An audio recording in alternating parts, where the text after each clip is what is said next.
Okay, Rajiv जी थोड़ा अपना assessment भी बताइए। सुरेंद्र राजपूत तो कह रहे हैं कि आप भी मन ही मन तो ये बात मानेंगे कि बिहार में इस बार सिर्फ 30 सीट आ रही है, 9 का नुकसान हो रहा है, तो इसका मतलब देश में भी नुकसान हो रहा होगा, लेकिन आप मानेंगे नहीं। राजीव जी बोलिए। देखिए, मैं सुरेंद्र राजपूत जी को सबसे पहले उनकी सद्भावनाओं के लिए धन्यवाद देना चाहूंगा। उन्होंने काफी अच्छे शब्द कहे, लेकिन जहां तक बिहार की जमीनी सच्चाई है, बिहार में 24 सीटों के चुनाव हो गए हैं, 16 सीटें अभी 2 चरणों में बाकी हैं। पिछली बार हम 39 जीते थे और बहुत आश्चर्य नहीं होगा कि हम किशनगंज की सीट भी इस बार जीत जाए। तो हमारी दृष्टि तो पूरी तरह से 40 सीटों पर है।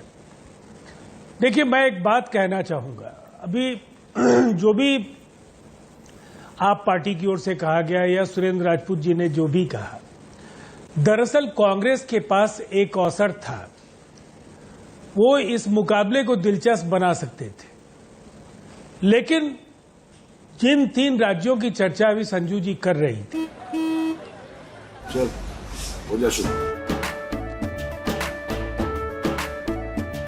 केसरिया से मन जोगी हुआ रे, दिल झूमे देखो पतवारा हुआ रे, दिल झूमे देखो पतवारा हुआ रे। हर पल मनाओ केसरी त्योहार। विमल, बोलो जुमा केसरी। उन चुनाव में कांग्रेस को अपनी पराजय को लेकर के संशय तो मन में था। उनके प्रवक्ता जो भी बोलते थे, उन्होंने इंडिया गठबंधन की तैयारियों के बजाय पूरी ताकत झोंक दी उन 3 राज्यों में। एक साथ दोनों तरह के नुकसान हुए। वो 3 राज्य भी नहीं बचा पाए और इंडिया गठबंधन का भविष्य अधर में लटक गया और सेनापतियों का पलायन शुरू हो गया। देखिए, वातावरण बनाने के लिए जो कुछ भी उनके पास उस समय था, वो कहीं ना कहीं सूझबूझ और जो चातुर्य की कमी है, उसको इन्होंने महसूस नहीं किया और इसकी नैतिक जिम्मेदारी कांग्रेस के नेताओं को लेना चाहिए। और दरअसल इंडिया के अंदर समाजवादी पार्टी, आप पार्टी और ममता बनर्जी, एक अंदर ही अंदर इंडिया का एक छोटा सा ग्रुप बन गया। कांग्रेस एक तरफ से आइसोलेट हो रही थी, कुछ लोग उनके साथ थे, लेकिन लेफ्ट का अलग का खेल था। और परिणाम देख लीजिए, पंजाब आप एक दूसरे के खिलाफ लड़ रहे हैं, हो सकता है ये टैक्टिकल अंडरस्टैंडिंग हो। केरल आपका टैक्टिकल अंडरस्टैंडिंग हो, हम एक दूसरे के खिलाफ लड़ेंगे, किसी और को सामने नहीं आने देंगे, लेकिन अलायंस का संदेश क्या जाता है। और बंगाल, जहां सबसे ज्यादा अलायंस की जरूरत थी, आपने वो अवसर गंवा दिया। आपके नेताओं के जिस तरह के बयान समाजवादी पार्टी के खिलाफ आ रहे थे, समाजवादी पार्टी के बयान आपके खिलाफ आ रहे थे, लगातार आप पार्टी की तरफ से कभी अलायंस में हम बने रहेंगे, ये नहीं हुआ तो हम लोग अलायंस छोड़ देंगे, ये सारे जो सारी स्थितियां थी, इंडिया का वो स्वरूप जो बनना चाहिए था, नरेंद्र मोदी जी की चुनौती। एक तरफ 10 वर्ष की बेशुमार उपलब्धियां हो, एक विराट विशालकाय एक राजनीतिक कद हो, सांगठनिक आधार भारतीय जनता पार्टी का पूरे देश में व्यापक है।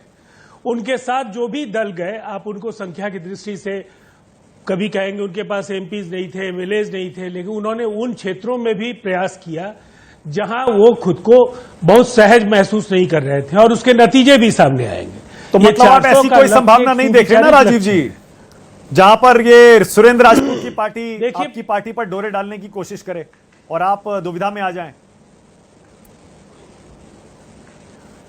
देखिए, मैं बस आपको, मानक जी, आपके शो में एक प्रवक्ता होने के नाते, एक पार्टी के पदाधिकारी होने के नाते, कोई वैसी बात नहीं कहूंगा जो कल वो सवाल उभरे आपने तो ऐसा कह दिया, लेकिन जनता कुछ भी अब ऐसा नहीं स्वीकार करेगी जो उसकी अपेक्षाओं के अनुरूप नहीं हो। जो कुछ भी फैसले हुए पूर्व में, नीतीश कुमार जी ने उस पर अपनी कई बार सफाई दी है, और अब एक मजबूत गठजोड़ जिसके साथ एक स्वाभाविक गठबंधन के सहयोगी के तौर पर जनता दल यूनाइटेड और नीतीश कुमार जी का 2 दशक से ज्यादा का साथ रहा है। मुझे नहीं लगता है कि कोई इस तरह की कोई स्थिति पैदा होने वाली है, और कांग्रेस को दरअसल तो 300 आ रही है, समेटने 350 आ की रही है, जरूरत जब 350 थी, आ रही है, वो 400 आ हो रही है। चुके हैं। अलग अलग दावे हैं राजीव जी। देखिए, मैंने वही बात कहने की कोशिश की। 400 का लक्ष्य अगर प्रधानमंत्री जी ने सामने रखा तो निसंदेह इसमें काफी मंथन हुआ है। उन राज्यों को भी वहां संभावनाएं टटोलने के लिए सामने रख करके ये लक्ष्य रखा गया है जहां वो बेहतर नहीं कर पा रहे थे, और उन्हें ये पता है कि वहां इस बार वो बेहतर कर पाएंगे, इसलिए कि काफी जमीन पर उन्होंने मेहनत किया है। इसीलिए ये लक्ष्य असंभव नहीं है और उस दिशा में हम काफी तेजी से आगे बढ़ रहे हैं। ओके।